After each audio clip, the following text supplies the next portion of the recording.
পরিষ্কার মাইক্রোফোন থেকে। আসসালামু আলাইকুম। ওয়ালাইকুম আসসালাম ওয়া রাহমাতুল্লাহ। আমি মোহাম্মদ জাকির হুসাইন খান। আমার প্রশ্ন হচ্ছে বিদআত সম্পর্কে। জি, মুনাজাত আমাদের সারা বাংলাদেশেই মসজিদে ফরজ নামাজের পর প্রায় সকল মসজিদে মুনাজাত করা হয়, তো এটা বিদআত কিনা? দ্বিতীয় প্রশ্ন হচ্ছে, আমার এই প্রিয় মাতৃভূমি 87% মুসলমানদের দেশ, এই দেশে গণতান্ত্রিক রাজনৈতিক প্রথা এটা কি পশ্চিমা বিশ্বের রাজনৈতিক আগ্রাসন নয়? একটা প্রশ্ন।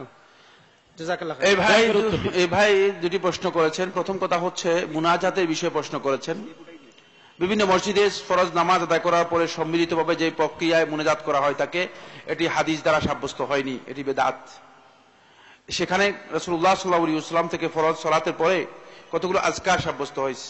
আস্তাগফিরুল্লাহ আস্তাগফিরুল্লাহ আস্তাগফিরুল্লাহ 3 বার, আল্লাহুম্মা আনতাস সালাম ওয়া মিনকাস সালাম তাবারাকতা ইয়া যাল জালালি ওয়াল ইকরাম।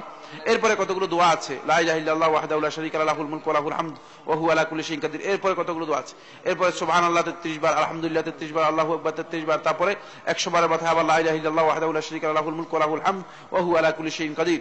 এরপরে আয়াতুল কুরসি। এরপরে কতগুলো বিষয় আছে যেগুলো আপনারা জেনে নেবেন, সুন্নাহ এর মধ্যে স্পষ্টভাবে এসেছে। এগুলো হচ্ছে আজকার, এগুলো সুন্নাহ দ্বারা সাব্যস্ত হয়েছে। এগুলো আদায় করার পরে এরপরে তিনি যদি মনে করেন যে ব্যক্তিগতভাবে এরপরেও আল্লাহ রাব্বুল আলামিনের কাছে কিছু চাইতে পারেন ব্যক্তিগতভাবে, কিন্তু সম্মিলিতভাবে যেই প্রক্রিয়ায় ইমাম সাহেব সবাইকে নিয়ে দোয়া করে থাকেন, এই প্রক্রিয়ায় রাসূলুল্লাহ সাল্লাল্লাহু আলাইহি ওয়াসাল্লাম নিজেও কখনো দোয়া করেননি, সাহাবীদের আমল দ্বারা সাব্যস্ত হয়নি, তাবিঈদের আমল দ্বারা সাব্যস্ত হয়নি। এটি বেদাত, এতে কোনো সন্দেহ নেই, যেহেতু এটি সুন্নাহ এর মাধ্যমে সাব্যস্ত হয়নি। সুতরাং আমরা চেষ্টা করব সুন্নাহ এর অনুসরণ করার জন্য, এবং যে ব্যক্তি সত্যিকারভাবে সুন্নাহ এর অনুসরণ করবে দেখবেন যে সে সত্যিকারভাবে নামাজের পরে মানে একটা মানসিক প্রশান্তি পাবে।